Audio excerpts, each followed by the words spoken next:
Hi, here's May. I've drawn Genshin Impact characters many times before, whether it's for meme, modern outfits, a ballet, AU, or just regular fan art. And in today's video, I did another version of this by drawing Genshin characters with more formal outfits in a cafe AU. I haven't drawn a lot of suits and formal wear before, which is why I thought this would be a nice challenge and I would learn many new things from it.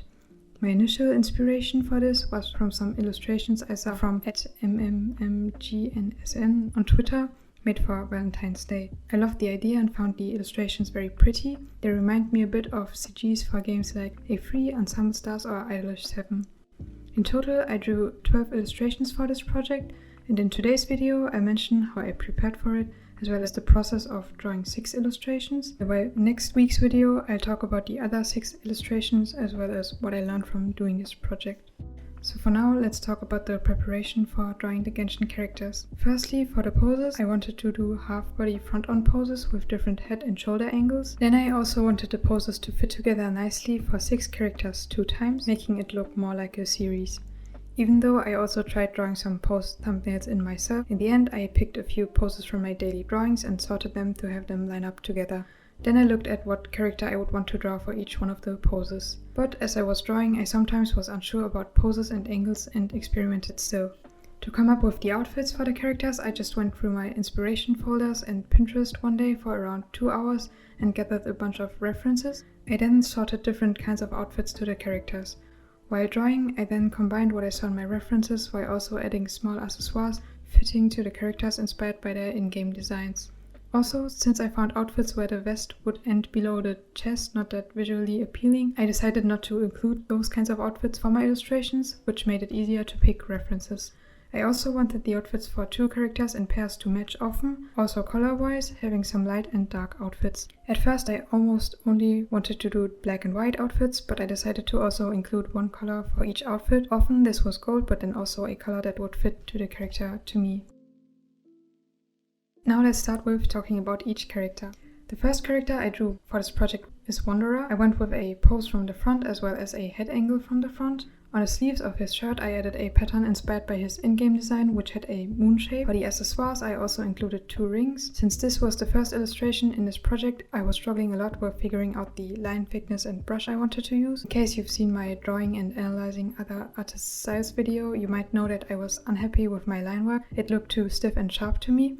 So for line arting his head, I tried out 9 different brushes, some with a clean edge, some with texture and varying pen pressure settings. And from these 9 versions, I actually didn't use any of the brushes, since around 2 days later I tried out a brush I just came across in my many Krita brushes, and it got the results I pretty much wanted.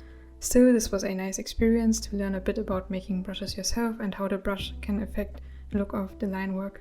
Overall, I would still say the brushes don't really matter when it comes to how good you can draw, but with brushes, when you get used to them, you can use them to achieve the results you want more easily. I also realized his face and body looked a bit too long to me, so I paid attention to not drawing the faces and bodies too long with the rest of the illustrations and adjusted this one in the end.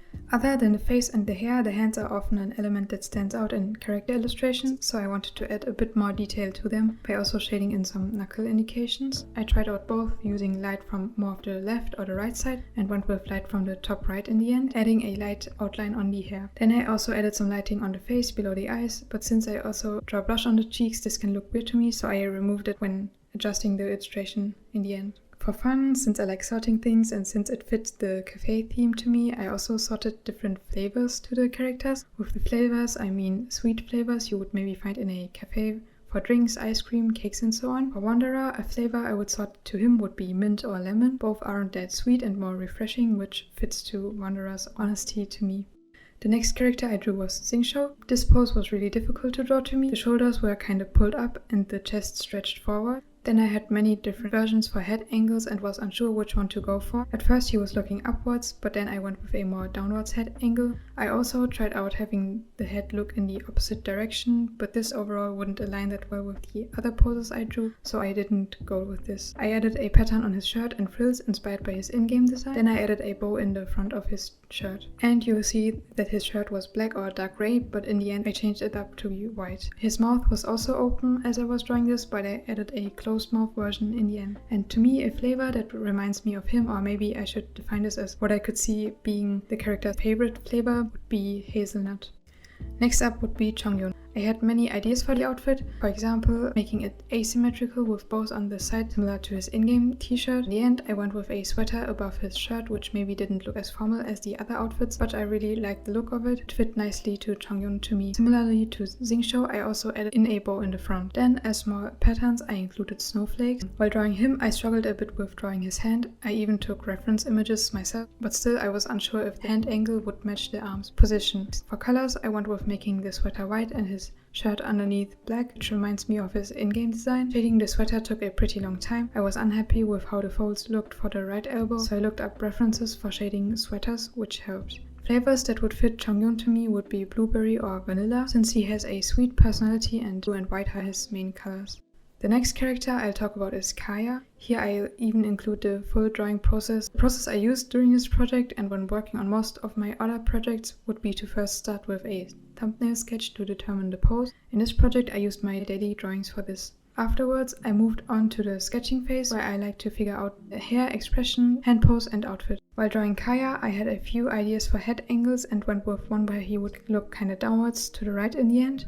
In this pose, the chest was tilted kinda inwards, which I'm not that used to drawing. I mostly draw characters who have their back straight, with the chest being more stretched forward. Because of this, drawing the chest, neck and shoulders was pretty difficult. I also filled in his silhouette to check the volume of his neck and shoulders in relation to his head size after doing the liner to check if the body may look too big or small to me. Whenever I'm drawing Kaya, I tend to have a lot of fun since he has this long flowy ponytail, which I love to draw, and he also has his eye patch, which makes drawing the face a lot easier since you only have to draw in one eye. For coloring, I first erased my overlapping line art from the many line art layers I use. I use very many layers when drawing, so I already prepared a folder and layer structure for the sketching, line art and coloring phase, which I like to copy into my illustration files. After erasing overlapping lines, I fill in flat colors. I like to use pastel and purpley colors for this. For his outfit, I added a corset-like piece inspired by Kaya's in-game design. I then added some accessoires on top of his jacket, also similar to in-game. He has the most revealing cut of his shirt. The colors I went with in this illustration were white for his jacket with a black shirt and pants. Then I added purple and blue for his corset, also similar to his in-game design. Would you be interested in hearing me talk more in depth about my overall drawing process?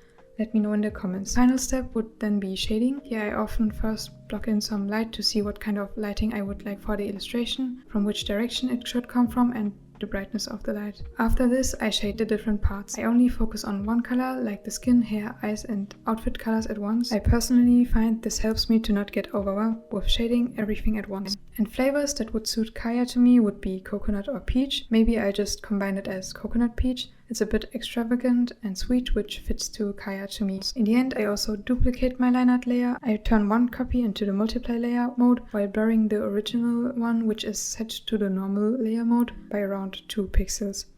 Most of the time I also color my line art layer, either just with a dark brown color set as clipping group on top of all my line art layers, or I use my color layer and duplicate it to slightly color the lines. Moving on to Al-Haytham. While drawing this pose, the head was a bit small and the neck too long at first. For his outfit, I went with a black suit and turquoise shirt. I also added a accessoire in the middle of his shirt, similar to what I saw in a reference from a Mahoyaku art.